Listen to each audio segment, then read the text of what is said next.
खंडाळा येथे चाकू हल्ल्यात एकाचा मृत्यू तर दोघे जण गंभीर जखमी झाल्याची घटना गुरुवारी सायंकाळी घडली होती। या प्रकरणात 7 जणांविरोधात वैजापूर पोलिसात गुन्हा दाखल करण्यात आला होता। दरम्यान शुक्रवारी सकाळपासून उपजिल्हा रुग्णालयात मोठा जमाव होता।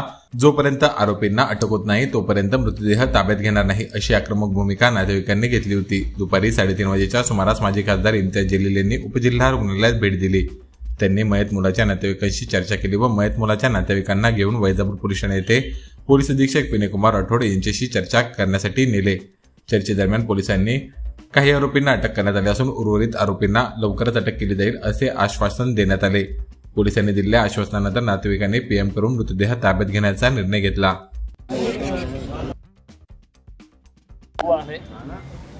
और जो जानकारी मिली है ये गुंडागर्दी पिछले काफी टाइम से जारी थी।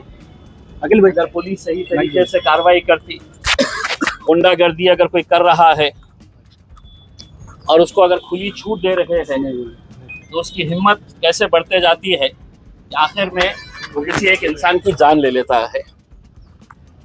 ये नौजवान लड़का यकीनन ये कितना मकबूल था, आप लोगों के बीच में आपके दिल में उसके लिए क्या जगह थी, वो पिछले 24 घंटों से आप लोग जो उसके लिए खड़े हैं, दिन और रात उसके इंसाफ के लिए आप लोग खड़े हुए हैं, उसमें हम भी शामिल है। हमारा ये कहना है कि मैं निकलने से पहले एसपी साहब से बात किया। मुझे बहुत सारे नौजवान लड़कों ने फ़ोन के ऊपर बताया था। एसपी साहब का कहना है कि हमने 5 लोगों को गिरफ्तार किए। मैंने कहा ठीक है, आपने 5 लोगों को गिरफ्तार किए हैं, लेकिन लोगों का कहना है कि मुख्य जो आरोपी है, जो मेन आरोपी है, उसको अभी तक क्यों नहीं गिरफ्तार किया गया है। 3 आरोपी मुझे बताए गए हैं, हो सकता है अगर मैं गलत होऊंगा तो मुझे दुरुस्त करिएगा, कि ये 3 आरोपी के लिए उनके कहने के मुताबिक जो उन्होंने मुझे फ़ोन के ऊपर बताया है कि उन्होंने क्राइम ब्रांच की पूरी टीम वहाँ पर लगा रखी है। मैं ये चाहूँगा कि ये नौजवान बच्चे के, चूँकि उसको वालिद नहीं थे, मामू ने पाल पोस कर बड़ा किया है, तो हम तीनों मामुओं के साथ में जाके एसपी साहब के पास बैठते हैं, बात करते हैं, उनका क्या कहना है समझ के लेते हैं, और जो भी फैसला रहेगा वो उनके मामू और यहाँ के जितने भी आप नौजवान लड़के हैं, आप लोगों की मर्जी के हिसाब से आगे जो भी करना है। लेकिन एक बात अच्छी तरह से आप लोग समझ लीजिएगा, अपने जहन के अंदर ये बात डाल दीजिएगा उसमें, हम यहाँ पर अपने नौजवान बच्चों को ऐसा मरते हुए देखने के लिए नहीं आए हैं। क्या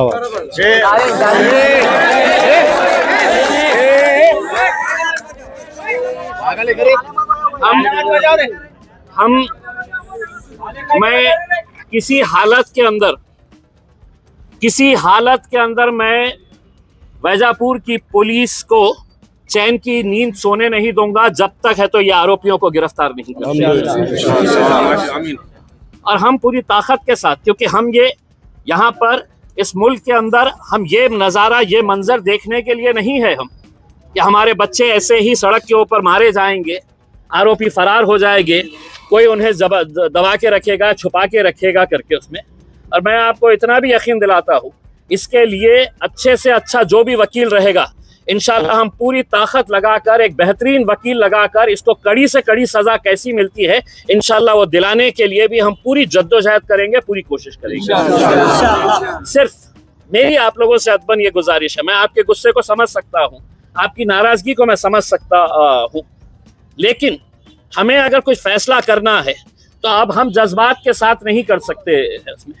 अब कानून के साथ अगर हमें लड़ाई लड़ने का है तो हमको कानून के दायरे के अंदर रहते हुए, वरना ये लोग इंतज़ार करते बैठे हुए हैं कि इनके डंडे, इनकी बंदूकें, आपका सीना, ये गोलियां आपके ऊपर बरसाने के लिए बैठे हुए हैं, ये डंडे आपके लिए चलवाने के लिए बैठे हुए हैं। मैं आप लोगों से सिर्फ इतनी अदबन गुजारिश करूंगा कि अगर हल्ला गुल्ला करेंगे तो नतीजे नहीं निकलेंगे। आप जितने लोग हैं यहाँ पर बैठिएगा, मैं इनके तीनों मामुओं के साथ हम पुलिस के एसपी के ऑफिस के पास जाते हैं एसपी के साथ बैठते हैं तो पूरी बातचीत करते हैं। जो भी बातचीत निकल कर आती है, जो भी, मैं दोबारा यहाँ पर आता हूँ। उसके बाद अगर इनके मामू जो फैसला करते हैं वो फैसले के हिसाब से हम आगे, अगर वो बोले कि नहीं हमें यहीं पर बैठना है करके, तो फिर हम यहीं पर बैठेंगे। अगर ये जो भी फैसला करते हैं उस हिसाब से, लेकिन हल्लड़बाजी ना करते हुए, कोई नारेबाजी ना करते हुए। देखिए, अपने घर का एक बच्चे का इंतकाल हुआ है, यहाँ पर हम तालियां बटोरने के लिए थोड़ी आए हैं। आप यहाँ पर अगर किसी मुद्दे के ऊपर अगर तालियां बजा रहे हैं तो आप सोचिएगा, ये मौता अकेले है तो इनके घर में नहीं हुई है, हमारे हर एक के घर में ये मौता हुई है। और मौता का जो मंजर होना चाहिए, जो दर्द और जो तकलीफ होनी चाहिए, ये हम सबको समझने की जरूरत है। तो मैं आप लोगों से गुजारिश करता हूँ कि आप लोग यहीं पर रहिएगा। मुझे पता नहीं है कि एसपी ऑफिस कितने, आप यहाँ पे जितने भी लोग हैं आप यहाँ पे रहेंगे। मैं सिर्फ उनके 3 मामुओं को लेके जाऊंगा, मैं सिर्फ 3 मामुओं को उनके लेके जाऊंगा। उसमें उनके घर वाले जो है वो फैसला करेंगे। हम एसपी के पास जाते हैं, बातचीत करके आते हैं दोबारा। आप लोग यहीं पे रहिएगा। उसमें इंशाल्लाह ये दबाव इतना पुलिस के ऊपर डालेंगे कि जल्द से जल्द कैसे आरोपियों को पकड़ा जा सकता है। मारने वाले अगर आप रहते तो शायद आपके पूरे खानदान को अभी तक उठा लिया जाता था। तो इंसाफ अगर होगा तो इंसाफ पूरी, देखिए ये सब हथकंडे पूरे मुल्क के अंदर चलाए जा रहे हैं। ऐसा नहीं है कि सिर्फ वैजापुर के अंदर ये मामला सामने आ रहा है, ये पूरे मुल्क के अंदर ये। लेकिन अल्हम्दुलिल्लाह अल्लाह के लाख लाख करम है, हम गिरे भी है तो क्या हुआ है, हम उतनी मजबूती के साथ लड़ने की आज भी ताकत रखते हैं। बस आप लोगों से गुजारिश है कि मैं ये मामू लोगों को लेकर जाता हूँ। बाकी आप लोग किसी तरह का कोई हुल्लड़बाजी नहीं सब यही बैठो। जलील साहब ने बताया, अगर आपको नहीं यकीन आ रहा तो जो डॉक्टर है इसके मेन है, आप उनसे तहकीक कर लीजिए। डेड बॉडी अगर लेट होती है पीएम करने के अंदर तो उसके क्या क्या नुकसान है और क्या क्या नहीं है। और जो सबूत हमको पुलिस डिपार्टमेंट को चाहिए वो पुलिस डिपार्टमेंट को सबूत मिल पाएगा या नहीं मिल पाएगा। अगर 5 दिन नहीं मिलता आरोपी तो हम 5 दिन यहाँ रखेंगे। उसमें सारे जो निशाना थे और जो उसके मतलब ये क्या कहेंगे, उसे मर्डर करने का जो नुकसान है वो हमें मिलने वाला नहीं है। तो इसलिए अल्लाह के वास्ते मेरी आपसे गुजारिश है कि बिला वजह हम जो है मय्यत को रुकाए न रखें। हमारे सलीम भाई से भी बात होगी और अपने हमारे इम्तियाज जलील साहब ने पूरा यकीन दिलाया है कि पूरा इंशाअल्लाह जो भी कानूनी कार्रवाई है वो कार्रवाई होगी और आरोपी को गिरफ्तार किया जाएगा और उसके ऊपर सख्त कड़ी तो कार्रवाई की जाएगी इंशाअल्लाह।